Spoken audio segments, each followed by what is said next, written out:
नमस्कार। प्रस्तुत है कहानी पंच परमेश्वर। तो शुरू करते हैं। जुम्मन शेख और अलगू चौधरी में गाढ़ी मित्रता थी। साझे में खेती होती थी, कुछ लेन देन में भी साझा था। दोनों को एक दूसरे पर अटल विश्वास था।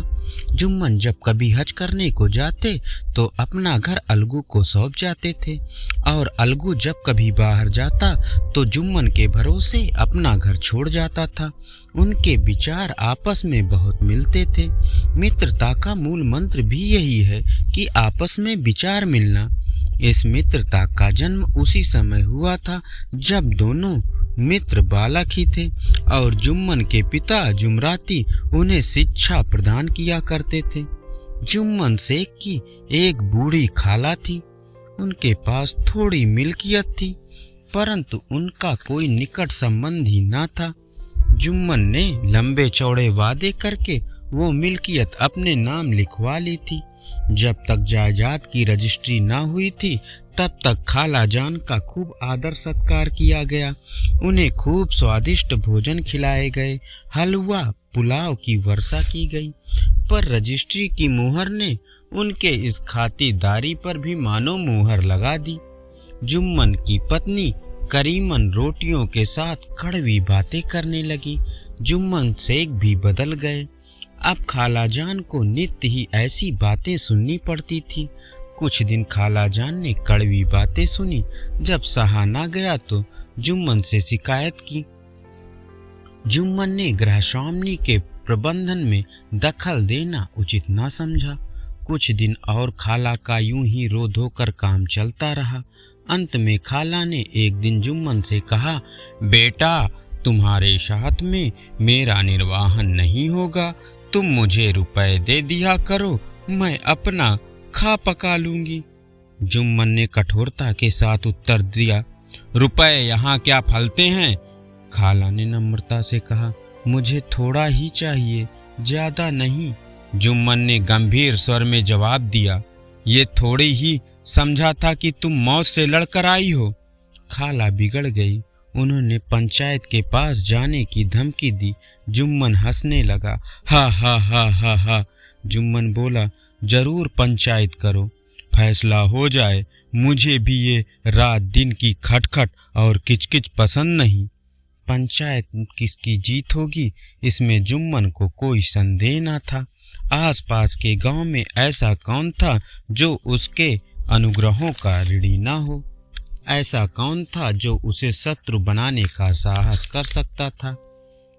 इसमें इतना बल न था जो उसका सामना कर सके।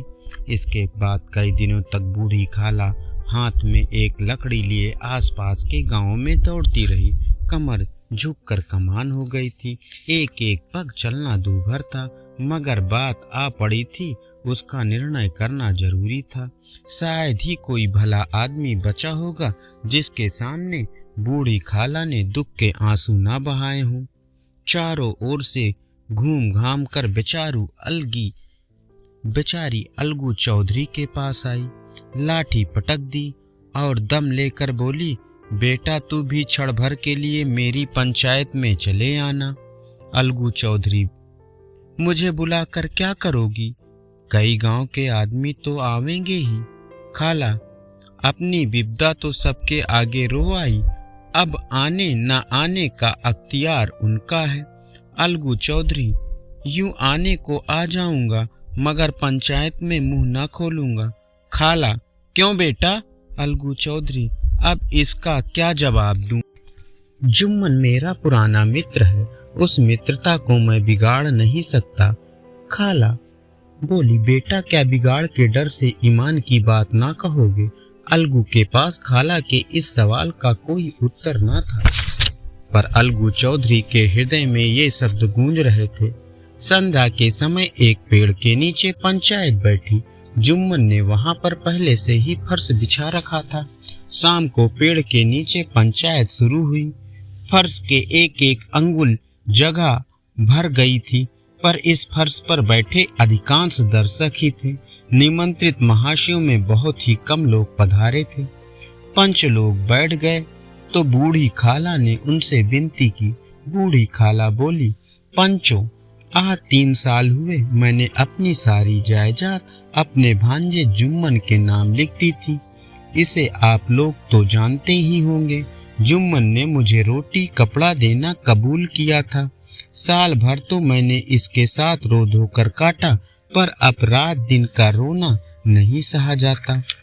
मुझे न पेट भरने को रोटी मिलती है और न तन ढकने को कपड़ा। मैं बेबस बेवा हूँ, कचहरी दरबार नहीं कर सकती तुम्हारे लोगों के सिवा, और मैं किसको अपना दुख सुनाऊं। तुम लोग जो राह निकाल दोगे उसी राह पर चलूंगी। अगर मुझ में कोई ऐब देखो तो मुझसे कहो, जुम्मन में बुराई देखो तो उसे समझाओ। क्यों एक बेबस की आ लेता है, मैं पंचों का हुक्म सर माथे पर रखूंगी। सरपंच किसे बनाया जाए, जिस पर जुम्मन मियाँ और खाला जान में कुछ कहा सुनी हो गई।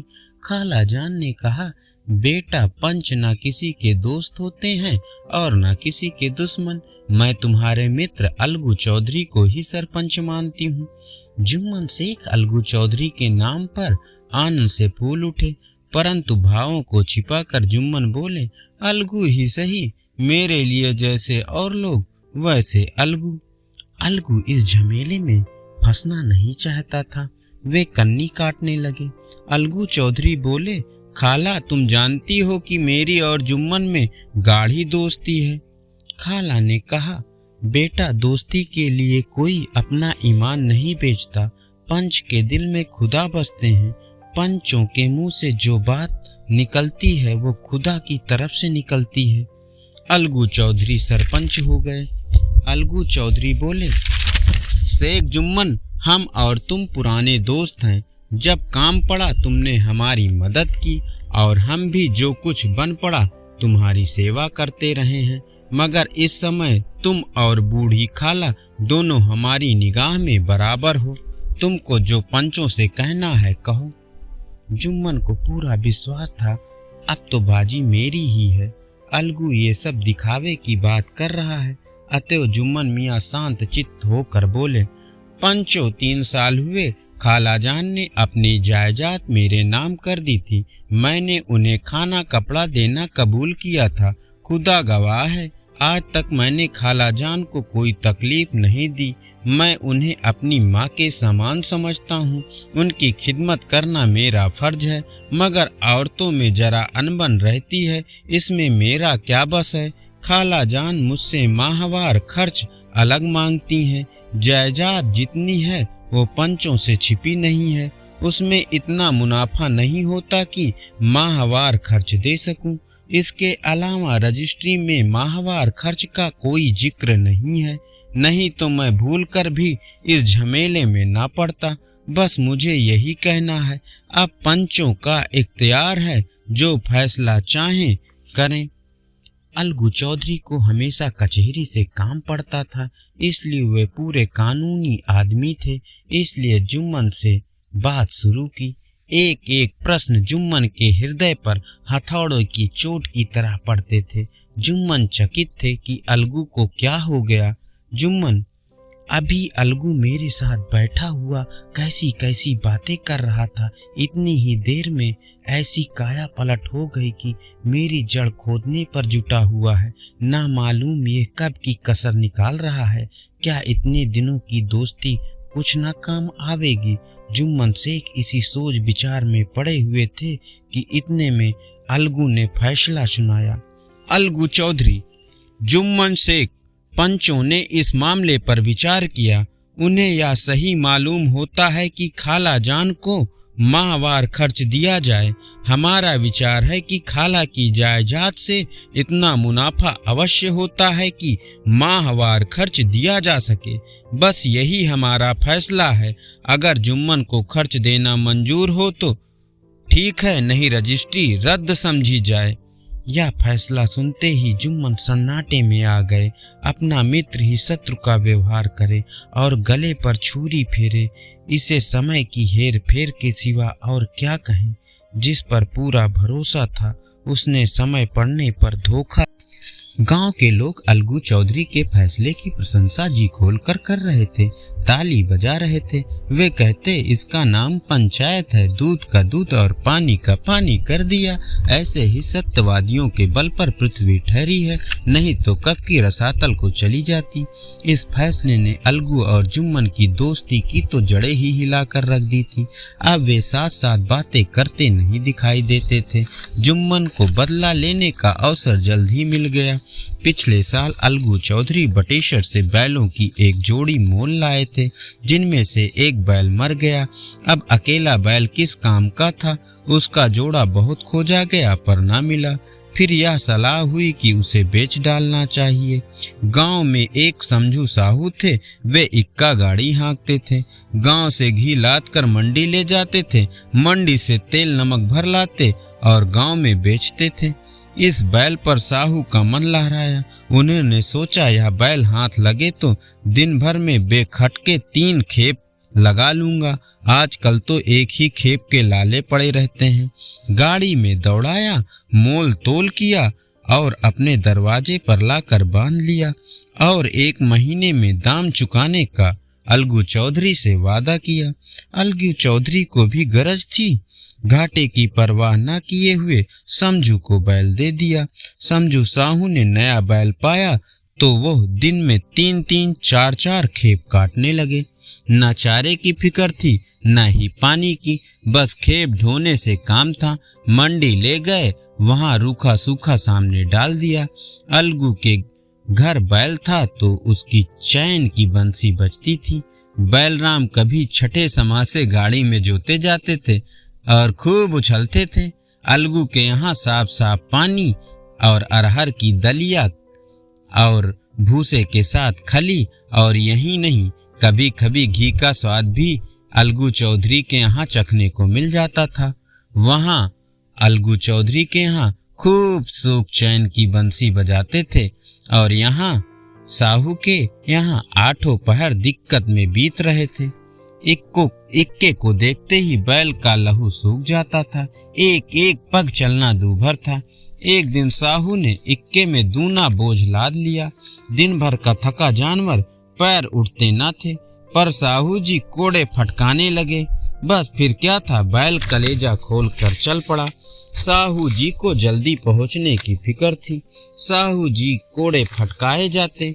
बैल ने एक बार फिर जोर लगाया, पर अब की बार बैल की शक्ति ने जवाब दे दिया। वो धरती पर गिर पड़ा और ऐसा गिरा कि फिर ना उठा। साहू जी ने बहुत टांग पकड़कर खींचा, पर कहीं मरा हुआ भी उठ सकता है। तब साहू जी को कुछ शक हुआ। उन्होंने बैल को गौर से देखा और खोल कर अलग किया और सोचने लगे कि गाड़ी कैसे घर पहुंचे। बहुत चीखे चिल्लाए, कोई नजर ना आया।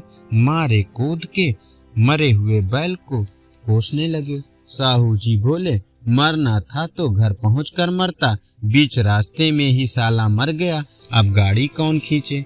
इस तरह साहू जी खूब जले भुने। कई बोरे गुड़ और कई पीपे घी के बेचे थे। काफी रुपए कमर में बंधे थे। इसके सिवा गाड़ी पर कई बोरे नमक के थे। अब गाड़ी को छोड़कर जा भी ना सकते थे। लाचार बेचारे गाड़ी पर ही लेट गए। वहीं रत जगह करने की ठान ली। साहू जी आधी रात तक नींद को बहलाते रहे। अपनी जान में तो वे जागते रहे, पर पांव फटते ही नींद खुली तो कमर पर हाथ रखा तो थैली गायब थी। घबरा कर इधर उधर देखा, कई कनस्तर तेल भी नदारद थे। अफसोस में बेचारे ने सिर पीट लिया। प्रातःकाल रोते भिलकते घर पहुंचे। खबर सुन सहुआइन पहले तो खूब रोई, फिर अलगू चौधरी को कोसने लगी। सहुआइन बोली, निगोड़े ने ऐसा बैल दिया कि जन्म भर की कमाई लुट गई। इस घटना को हुए कई महीने बीत गए। अलगू जब अपने बैल के दाम मांगने साहू के घर पहुंचे तो साहू और सहुआइन उनसे लड़ने लग। साहू बोला, यहाँ तो सारे जन्म की कमाई लुट गई, सत्यानाश हो गया। इन्हें दामों की पड़ी है। बीमार बैल दिया था, उस पर दाम मांगने चले आए हैं। ज्यादा ही है तो हमारा बैल ले जाओ। अंत में अलगू ने पंचायत करने का फैसला किया। पंचायत की तैयारियां होने लगी। दोनों पक्षों ने अपने अपने दल बनाने शुरू कर दिए। इसके बाद तीसरे दिन उसी वृक्ष के नीचे पंचायत बैठी। पंचायत बैठ गई तो गांव के रामधन मिश्र ने कहा, अब देरी क्या है, सरपंच का चुनाव हो जाना चाहिए। बोले, चौधरी किसे सरपंच बनाते हो? अलगू ने दीन भाव से कहा, समझू साहू ही सरपंच चुन ले।